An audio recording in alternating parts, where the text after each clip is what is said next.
ഈ സിനിമയുടെ തുടക്കത്തിൽ ലെവോൺ കേഡ് തന്റെ കാറിൽ നിന്ന് ഉണർന്ന് ജോലിക്ക് പോകാൻ വേണ്ടി തയ്യാറെടുക്കുന്നു. ഇയാൾ മുമ്പ് മിലിറ്ററിയുടെ സ്പെഷ്യൽ ബ്ലാക്ക് ഓപ്സിലായിരുന്നു. ഇപ്പോൾ അയാൾ ഗാർഷ്യയുടെ കൺസ്ട്രക്ഷൻ സൈറ്റിലാണ് ജോലി ചെയ്യുന്നത്. ഇവിടെ ഒരു സഹപ്രവർത്തകൻ ലെവോണിന് കുറച്ച് ഭക്ഷണം വാഗ്ദാനം ചെയ്യുന്നു. പിന്നീട് ലെവോൺ തൊഴിലാളികൾക്ക് അന്നത്തെ ജോലികൾ വിശദീകരിച്ചു കൊടുത്ത ശേഷം ഗാർഷ്യയെ കാണാൻ ഓഫീസിലേക്ക് പോകുന്നു. അകത്ത് ജോ ഗാർഷ്യയുടെ മകളായ ജെന്നി ഗാർഷ്യ ലെവോണിന് കുറച്ച് ബില്ലിംഗ് രേഖകൾ കൈമാറി. ശേഷം അവൾ തന്റെ സെമസ്റ്റർ പൂർത്തിയാക്കിയതിന്റെ ആഘോഷത്തിനായി വലിയൊരു തുക തന്റെ അച്ഛനോട് ആവശ്യപ്പെട്ടു. ആദ്യം മടിച്ചു നിന്നെങ്കിലും ജോ ഒടുവിൽ സമ്മതിച്ച് അവൾക്ക് പണം നൽകുന്നു. അതേസമയം ലെവോൺ ഒരു കൂട്ടം മാഫിയ സംഘം കൺസ്ട്രക്ഷൻ സൈറ്റിലേക്ക് വന്ന് ഒരു തൊഴിലാളിയെ ഭീഷണിപ്പെടുത്തുന്നത് കാണുന്നു. ഒട്ടും മടിക്കാതെ ലെവോൺ അവരെ വേഗത്തിൽ അടിച്ചൊതുക്കി അവിടുന്ന് ഓടിച്ചു വിടുന്നു. ഇത് കണ്ട ജെന്നി ലെവോണിന്റെ അടുത്തേക്ക് വന്ന് അയാൾക്ക് സൈനിക പശ്ചാത്തലമുണ്ടോ എന്ന് ചോദിക്കുന്നു. ലെവോൺ ആ ചോദ്യം തള്ളിക്കളയുകയും ഇതിനെക്കുറിച്ച് ആരോടും പറയരുതെന്ന് അവളോട് പറയുകയും ചെയ്യുന്നു. ജെന്നി അവനോട് തന്നെയും ഇതുപോലെ ഫൈറ്റ് ചെയ്യാൻ പഠിപ്പിക്കാൻ ആവശ്യപ്പെട്ടു. തന്റെ മുത്തച്ഛൻ വിരൽ ഓടിക്കാൻ തന്നെ പഠിപ്പിച്ച കാര്യം അവൾ അയാളോട് പറയുന്നു. അതിനുശേഷം അവന് ഭക്ഷണം വാഗ്ദാനം ചെയ്ത ശേഷം അവിടെ നിന്നും പോകുന്നു. പിന്നീട് ലെവോൺ തന്റെ മകൾ മെറിയെ കാണാൻ അവളുടെ മുത്തശ്ശന്റെയും മുത്തശ്ശിയുടെയും വീട്ടിലേക്ക് പോകുന്നു.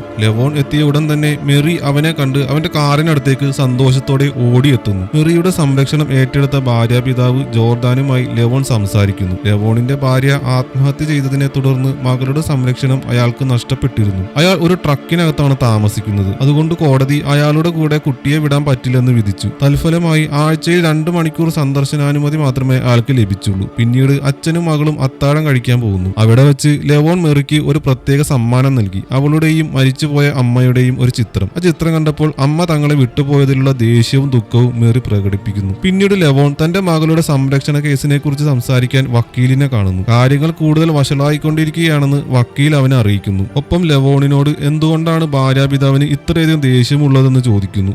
ലെവോൺ തന്റെ ഭാര്യയുടെ മരണത്തിന് താനാണ് ഉത്തരവാദിയെന്ന് ഭാര്യാപിതാവ് വിശ്വസിക്കുന്നതായി വിശദീകരിക്കുന്നു. യഥാർത്ഥത്തിൽ ലെവോൺ സൈന്യത്തിൽ സേവനമനുഷ്ഠിക്കുമ്പോൾ അവൾ വിഷാദരോഗവുമായി പോരാടുകയായിരുന്നു. ഈ വെല്ലുവിളികൾക്കിടയിലും ലെവോൺ മകളെ തന്റെ കൂടെ കിട്ടാൻ വേണ്ടി കേസിന് പോകാൻ തന്നെ തീരുമാനിച്ചു. നിയമ പോരാട്ടം തുടരാൻ തന്റെ കൈവശമുള്ള പണം വക്കീലിന് കൈമാറുന്നു. മകളെ വിട്ടുകിട്ടണമെങ്കിൽ അയാൾക്ക് സ്വന്തമായ ഒരു വീട് വേണം. അതുകൊണ്ട് അയാൾ ഒരു വീട് വാടകയ്ക്ക് എടുക്കുന്നു. അന്ന് രാത്രി ജെന്നിയും കൂട്ടുകാരും ഒരു ക്ലബ് ഹൗസിൽ ഒത്തുകൂടി പാർട്ടിയും ആഘോഷവും ഒക്കെ അവരങ്ങനെ സമയം ചെലവഴിക്കുകയാണ്. അപ്പോൾ ഒരു ബാർ ജീവനക്കാരൻ അവളെ ശ്രദ്ധിക്കുകയും വൈപ്പർ എന്നു പേരുള്ള ഒരു മാഫിയ അംഗത്തെ വിവരം അറിയിക്കുകയും ചെയ്യുന്നു. കുറച്ചു സമയത്തിന് ശേഷം അവളുടെ ഒരു കൂട്ടുകാരിക്ക് ഒരു അസ്വസ്ഥത തോന്നുകയും വേഗത്തിൽ ബാത്റൂമിലേക്ക് പോകുകയും ചെയ്യുന്നു. തനിച്ചായ ജെന്നിയെ വൈപ്പറും ആർട്ടമിസും ചേർന്ന് തട്ടിക്കൊണ്ടുപോകുന്നു. പിറ്റേന്ന് ജോലി സ്ഥലത്ത് ജോയുടെ ഓഫീസിൽ നിന്ന് പോലീസ് പുറത്തേക്ക് വരുന്നത് ലെവോൺ ശ്രദ്ധിക്കുന്നു. ജോയും ഭാര്യയും പരിഭ്രാന്തരായി ലെവോണിന്റെ അടുത്തേക്ക് വന്ന് ജെന്നിയെ കാണാനില്ലെന്ന് അറിയിക്കുന്നു. പോലീസുകാർക്ക് അവളെ കണ്ടുപിടിക്കാൻ കഴിയില്ലെന്ന് മനസ്സിലാക്കി അവർ ജെന്നിയെ കണ്ടുപിടിക്കാൻ സഹായിക്കണമെന്ന് അയാളോട് അപേക്ഷിച്ചു. പക്ഷേ താൻ ആ പണിയെല്ലാം ഉപേക്ഷിച്ചുവെന്ന് പറഞ്ഞ് ലെവോൺ അത് നിരസിക്കുന്നു. ജോ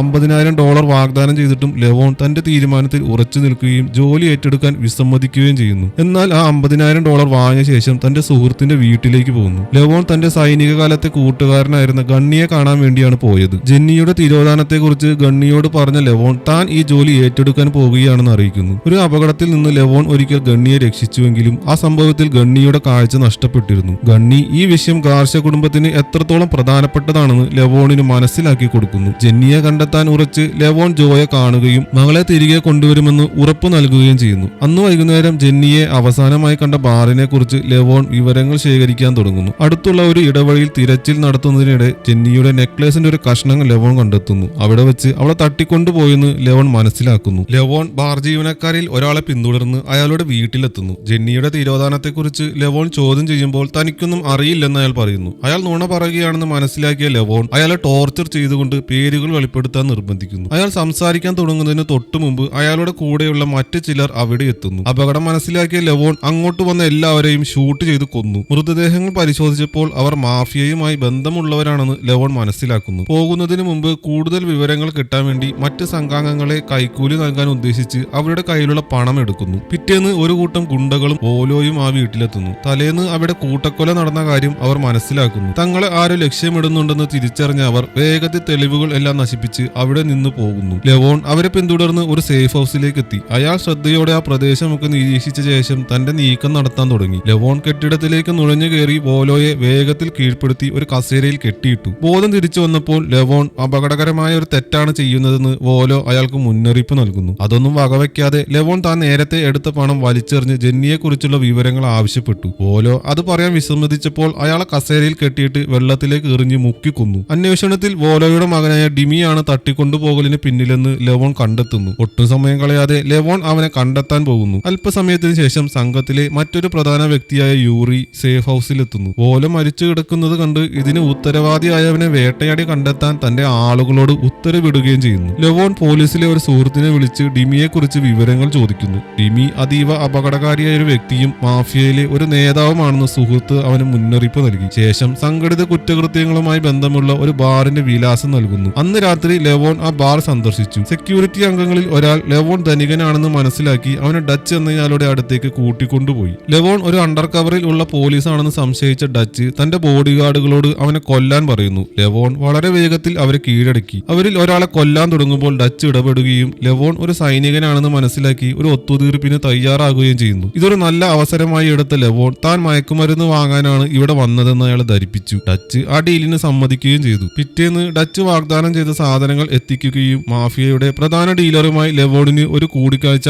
ഏർപ്പാടാക്കുകയും ചെയ്യുന്നു. പിന്നീട് ലെവോൺ ഡിമിയെ കാണുന്നു. ലെവോൺ ഒരു ഫ്രോഡ് അല്ലെന്ന് ഉറപ്പുവരുത്താൻ ഡിമി ഡീൽ തുടങ്ങുന്നതിന് മുമ്പ് അവനെ പരീക്ഷിക്കുന്നു. കുഴപ്പമൊന്നുമില്ല എന്ന് ബോധ്യപ്പെട്ടപ്പോൾ ഡിമി മയക്കുമരുന്ന് അയാൾക്ക് കൈമാറുന്നു. ഈ ഇടപാടിൽ താല്പര്യമില്ലാത്ത ലെവോൺ അവ പിന്നീട് നശിപ്പിച്ചു കളയുന്നു. ബാറിൽ വെച്ച് ജെന്നിയെ തട്ടിക്കൊണ്ടുപോയപ്പോൾ ഉണ്ടായിരുന്നവരിൽ ഒരാളായ വൈപ്പർ എന്ന സംഘാംഗത്തെ ഒരു ഫോട്ടോയിൽ നിന്ന് ലെവോൺ തിരിച്ചറിയുന്നു. ഇതോടെ ലെവോൺ സംഘത്തെ നിരീക്ഷിക്കാൻ തീരുമാനിച്ചു. എന്നാൽ ഒരു സെക്യൂരിറ്റി ഗാർഡ് ലെവോൺ അവരെ നിരീക്ഷിക്കുന്നത് ശ്രദ്ധിക്കുകയും രഹസ്യമായി സഹായത്തിനായി വിളിക്കുകയും ചെയ്യുന്നു. അപകടം മനസ്സിലാക്കിയ ലെവോൺ ഒരു മോട്ടോർ സൈക്കിളിൽ രക്ഷപ്പെടാൻ ശ്രമിച്ചു. അയാൾ ചെന്ന് പെട്ടത് 2 പോലീസുകാരുടെ മുമ്പിലായിരുന്നു. എന്നാൽ ആ പോലീസുകാർ യൂറിയുടെ തന്നെ ആളുകളായിരുന്നു. അവരിൽ നിന്ന് പിറകെ വന്ന യൂറിയുടെ ഗുണ്ടകൾ അവനെ പിടികൂടി. ഒരു വാനിൽ അവനെ കൊണ്ടുപോകുമ്പോൾ ലെവോൺ ഒരു അവസരം മുതലെടുത്ത് തന്നെ കിഡ്നാപ്പ് ചെയ്തവരെ കൊലപ്പെടുത്തി വാഹനത്തിന്റെ നിയന്ത്രണം ഏറ്റെടുത്തു. ശേഷം തെളിവുകൾ നശിപ്പിക്കാൻ വാഹനം വെള്ളത്തിലേക്ക് തള്ളിയിട്ട് അവിടെ നിന്ന് രക്ഷപ്പെട്ടു. അതേസമയം തന്റെ ആളുകളുടെ മൃതദേഹങ്ങൾ കണ്ട യൂറിക്ക് ദേഷ്യം വരുന്നു. ആരോ തങ്ങളെ ലക്ഷ്യമിടുന്നുണ്ടെന്ന് തിരിച്ചറിഞ്ഞ അയാൾ ഡിമിയെ നേരിടാൻ മുഴുവൻ മാഫിയയെയും വിളിച്ചു കൂട്ടുന്നു. അതേസമയം ഡീൽ പരാജയപ്പെട്ടെന്ന് മനസ്സിലാക്കിയ ഡിമി തന്റെ സംഘാംഗങ്ങളിൽ ഒരാളോട് ചോദ്യങ്ങൾ ചോദിക്കുന്നു. അയാൾക്ക് പ്രതികരിക്കാൻ കഴിയുന്നതിന് മുമ്പ് യൂറി അവിടെ എത്തുകയും ലെവോണാണ് അവന്റെ പിതാവിന്റെ മരണത്തിന് ഉത്തരവാദിയെന്നും ഡിമി ആയിരിക്കും അവന്റെ അടുത്ത ലക്ഷ്യമെന്നും വെളിപ്പെടുത്തുന്നു. പിറ്റേന്ന് മകളെ സ്കൂളിൽ നിന്ന് കൂട്ടിക്കൊണ്ടുവരുമ്പോൾ തന്റെ ഭാര്യാപിതാവിന് എന്തോ അപകടം സംഭവിച്ചിട്ടുണ്ടെന്ന് ലെവോൺ മനസ്സിലാക്കുന്നു. പെട്ടെന്ന് തന്നെ ലെവോൺ അദ്ദേഹത്തെ കാണാൻ ഓടിച്ചെല്ലുന്നു. അവിടെ എത്തുമ്പോൾ വീട് തീയിൽപ്പെട്ട് പൂർണ്ണമായി നശിച്ചതായാണ് ലെവോൺ കാണുന്നത്. ലെവോൺ കത്തുന്ന കെട്ടിടത്തിലേക്ക് ഓടിക്കേറി ഭാര്യാപിതാവിനെ രക്ഷിച്ചു. തന്റെ മകളെയും മാഫിയ ലക്ഷ്യമിടുന്നുണ്ടെന്ന് മനസ്സിലാക്കിയ ലെവോൺ അവളെ സുരക്ഷിതമായി ഗണ്ണിയുടെ വീട്ടിലേക്ക് മാറ്റുന്നു. തന്റെ മകളെ ഗണ്ണിയുടെ സംരക്ഷണത്തിലാക്കിയ ശേഷം ലെവോൺ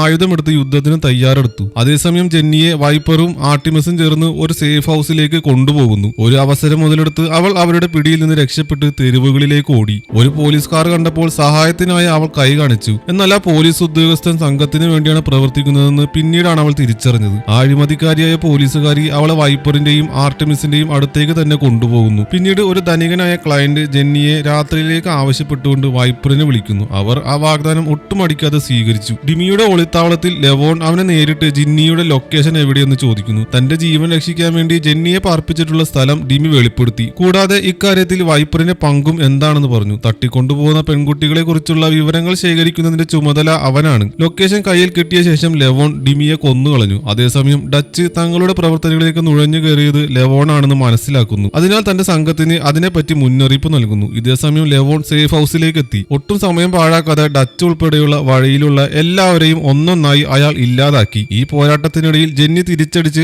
ആർടെമിസിനെ കൊലപ്പെടുത്തി. കുറച്ചു നിമിഷങ്ങൾക്ക് ശേഷം ലെവോൺ അവളെ കണ്ടെത്തി സ്വതന്ത്രയാക്കുന്നു. അവർ രക്ഷപ്പെടാൻ ശ്രമിക്കുമ്പോൾ ബാക്കിയുള്ള 2 ഗുണ്ടകൾ അവരെ പതിയിരുന്ന് ആക്രമിക്കുന്നു. വേഗത്തിൽ പ്രതികരിച്ച ലെവോൺ ഒരു ഗ്രനേഡിന്റെ പിന്നൂരി അവരെ ഒറ്റയടിക്ക് ഇല്ലാതാക്കുന്നു. അവർ മരിച്ചെന്ന് ഉറപ്പായപ്പോൾ ലെവോണും ജെന്നിയും ഒടുവിൽ സുരക്ഷിതമായി രക്ഷപ്പെടുന്നു. ലെവോൺ ജെന്നിയെ അവളുടെ മാതാപിതാക്കളുടെ അടുത്തേക്ക് തിരികെ എത്തിക്കുന്നു. അവർ മകളെ രക്ഷിച്ചതിന് അവനോട് നന്ദി പറഞ്ഞു. അവസാന രംഗത്തിൽ ലെവോൺ, മെറി, ഗണ്ണിയുടെ കുടുംബം എന്നിവർ ഒരുമിച്ചിരുന്ന് സമാധാനപരമായി ഉച്ചഭക്ഷണം കഴിക്കുന്നു. ഇവിടെയാണ് ഈ സിനിമ അവസാനിക്കുന്നത്.